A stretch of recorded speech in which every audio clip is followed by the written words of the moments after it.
नमस्कार, मैं रसूल आगर बीएससी कॉलेज और वॉलंटियर्स के रूप में आज आपके विद्यालय में आपके बीच में उपस्थित हूँ। तो आप सभी कक्षा 10 के छात्र हैं। हम थोड़ी सी बातें आपके साथ शेयर करेंगे। आप थोड़ा सा मेरी बात को ध्यान से सुनेंगे बेटा। जो कुछ काम कर रहे हैं तो हम फिलहाल के लिए रोक दीजिए। मैं जो बात कर रहा हूँ उसको सुनो, ठीक है। देखिए, आप कक्षा 10 तक आ जाते हैं और 10 तक हम आने के बावजूद भी कक्षा 1 से लेकर 9 तक की चीज़ों को नहीं सीख पाते, उनको याद नहीं रख पाते हैं। इसका सिर्फ एक ही कारण होता है कि हमको जब क्लास टीचर पढ़ाते हैं तब हम उनकी बात को ध्यान से नहीं सुनते हैं। जैसे अभी मैं बोल रहा था, कुछ बच्चे उधर लिख रहे थे। जब टीचर ये बोले कि आप इसको लिख लीजिए, तब आपको लिखना चाहिए। टीचर ने कहा इधर देखिए, यह वो समझा रहे, तब तक आपको बोर्ड पर ही देखना है और समझना, ठीक है ना। हमेशा इस बात को ध्यान रखना, तभी आप बेहतर तरीके से समझ पाएंगे और तभी आपके स्कूल आने का जो समय है उसका सदुपयोग हो पाएगा, सार्थक हो पाएगा। नहीं तो आपका टाइम बिल्कुल खराब, कोई मतलब नहीं निकलेगा। डेली आते हैं और चले जाते हैं। अगर हम यहाँ से ध्यान से कुछ पढ़ के नहीं जाएंगे, कुछ सीख के नहीं जाएंगे, तो हमारे आने जाने का कोई मतलब नहीं रहेगा। तो पहली चीज। दूसरी बात, आप प्रतिदिन रेगुलर स्कूल आएंगे। ऐसे आज आ गए, कल नहीं आए, फिर परसों आ गए, फिर अगले दिन नहीं आए, तो ऐसे आने से भी कोई मतलब नहीं होता है। क्यों नहीं होता कि अभी टीचर आपको पढ़ा रहे हैं एप्लीकेशन, आज एप्लीकेशन पढ़ा दी, जो बच्चे नहीं आए उनको पता ही नहीं होगा, तो वो सीख नहीं पाएंगे। तो वो चीज उनकी हमेशा के लिए छूट जाती है, जिसके कारण वो कभी उसको सही ढंग से नहीं कर पाते। तो आपको प्रतिदिन आओगे और प्रतिदिन जो आपको पढ़ाया जा रहा है उसे प्रतिदिन ही याद करोगे, सीखोगे। अगले दिन उसको जब आप तैयार करके आओगे घर से, तो आपके उसमें क्या समस्या थी ये आपको पता रहेगी। और अगर आप तैयार करके नहीं आए तो आपको पता ही नहीं है कि हमें इसमें क्या करना है आने वाली है, तो आप पूछोगे किससे? हम कब पूछ सकते हैं? जब उसको पढ़ के आते हैं घर से। तब इसमें सर ये स्पेलिंग में परेशानी थी या इसका मुझे उच्चारण नहीं आ रहा, ठीक है ना। तो इसके लिए जरूरी होता है, पहली बात तो टीचर जब पढ़ा रहे होते हैं तब आपको उसको ध्यान से सुनना है, पढ़ना है। दूसरी बात, घर पर जाके उसको पढ़ना है। और अगली बात ये है कि अगर उसमें कहीं कोई परेशानी है तो अगले दिन आके अपने टीचर से उसे पूछना, तो आपकी समस्या का समाधान होगा। नहीं तो वो चलता रहेगा, आपने पूछेंगे तो टीचर ये मानते हैं कि हमने जो पढ़ाया बहुत अच्छा पढ़ा दिया, सारे बच्चों की समझ में आ गए।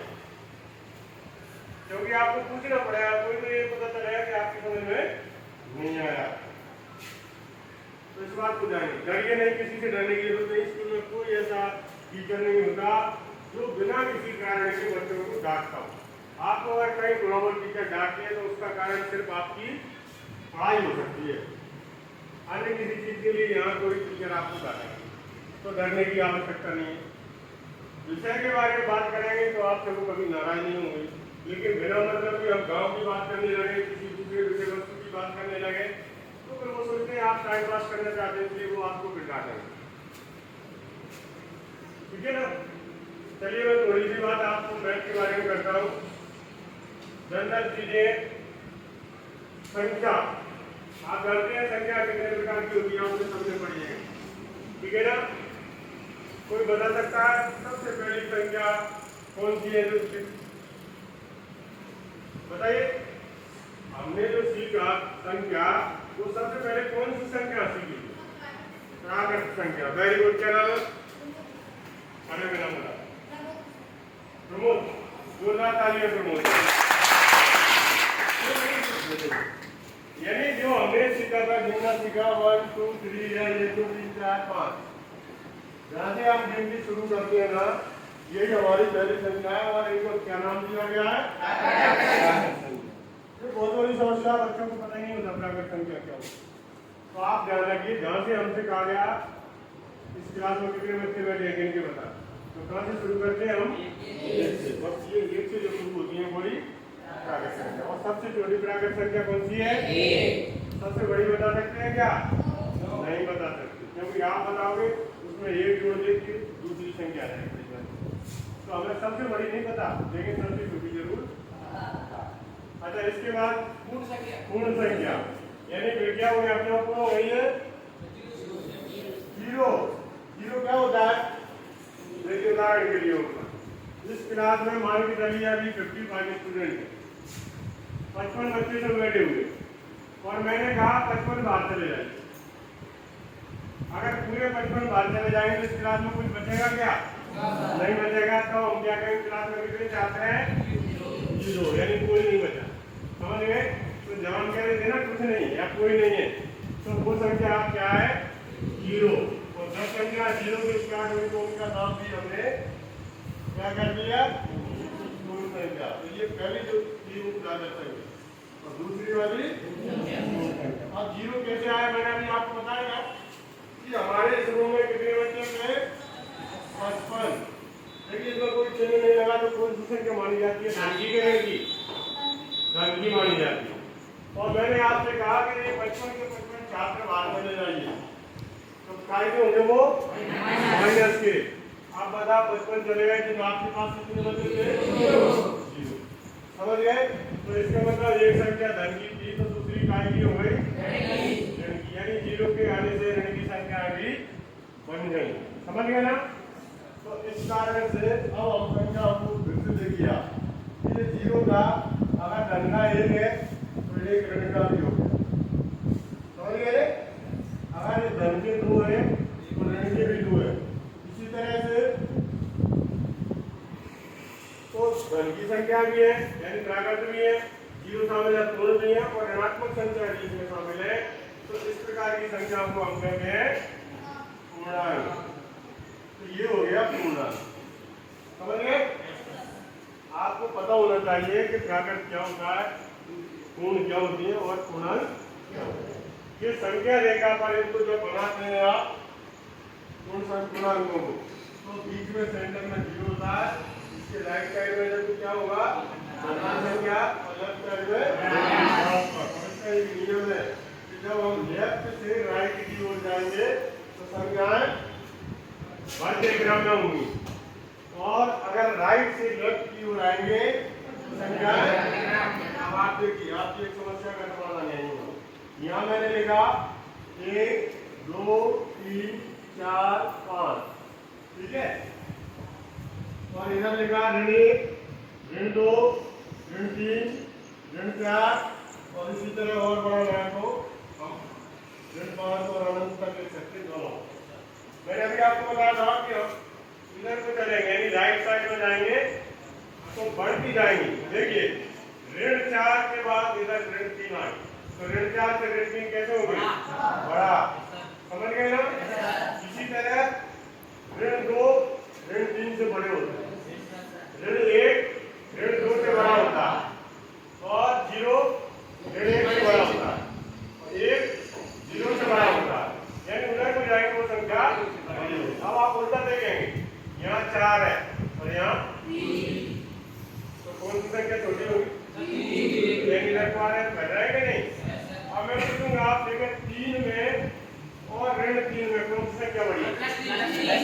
तो बड़ी कौन सी होगी? क्योंकि वो 0 के ऊंचाई में है।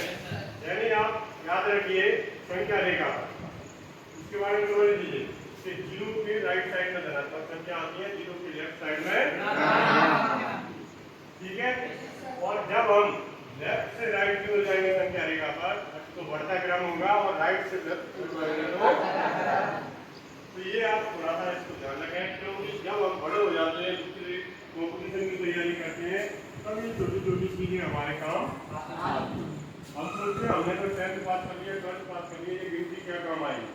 वहाँ पे आपको पूछा जाएगा सबसे छोटी प्राकृत संख्या बताइए, अब आपको ये बताना पड़ेगा। अगर आपको नहीं पता तो आपका उत्तर गलत।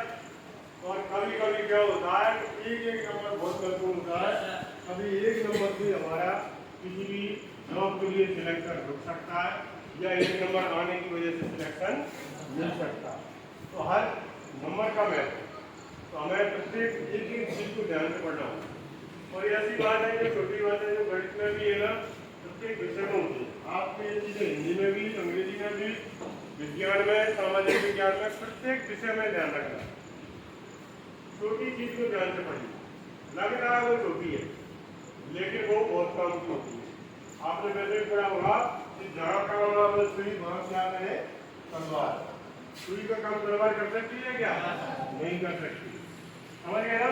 सुई का काम सुई करेगी और तलवार का तो छोटी चीज का जाम है तो सुई का जाम है तो सुई काम करेगी, तलवार नहीं करेगी। ठीक है।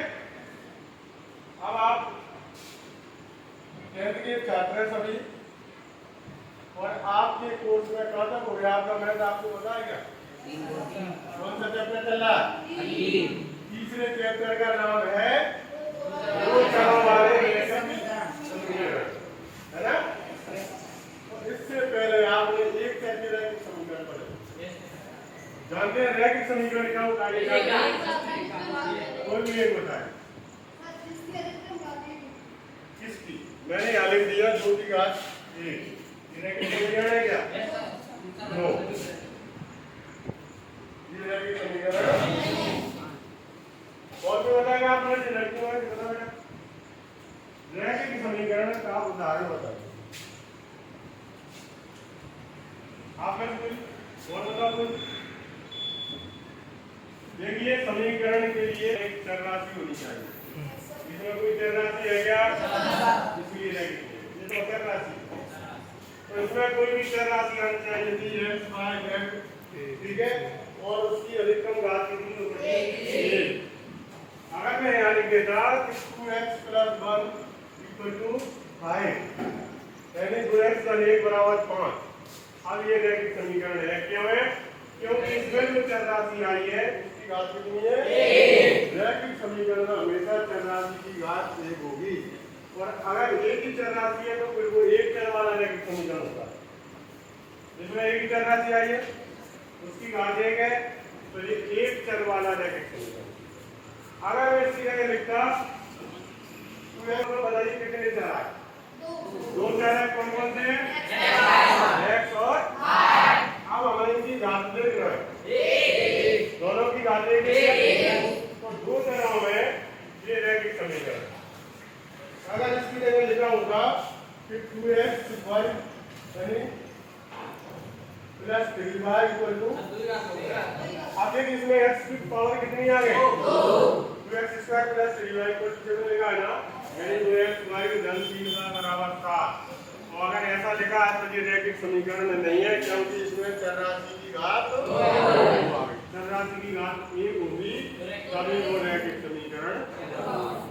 अब हम जब हल करेंगे तो आपने 9th क्लास में इस तरह के सवाल हल किए थे एक चर वाले, ठीक है ना? एक चर वाले को हल करने के लिए एक ही समीकरण पर्याप्त होता था और उसको हल करके हम उसका उत्तर निकाल लेते थे। जैसे इसको हल करें 2x + 1 = 5। अब आपने क्या किया? पक्षांतरण कर दिया और इसको इधर ले गए तो ये कितने बचे?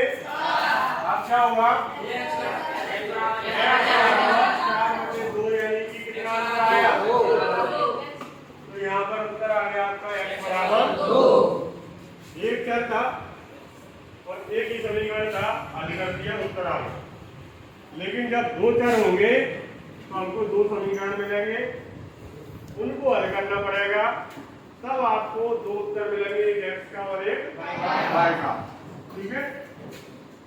आपके क्लास में रैखिक समीकरण 2 चर वाले रैखिक समीकरणों को आपको हल करना है। 2 चरों के जो रैखिक समीकरण है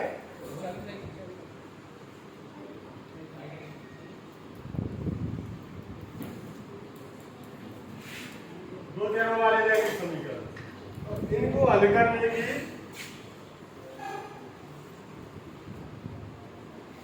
विधियां आपकी। पहली विधि जिसका नाम है, चलो प्रतिस्थापन मान लिया हमने, प्रतिस्थापन विधि, ठीक है? दूसरी विधि विलोपन विधि और तीसरी विधि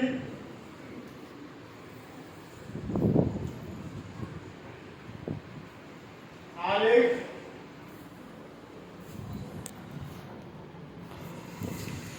या इसको आप ग्राफ ग्राफ ये लीजिए, क्योंकि ग्राफ शब्द क्या है अंग्रेजी का, उसका हिंदी है आलेख। और एक चौथी विधि और है जिसका नाम है वज्र गुणन विधि।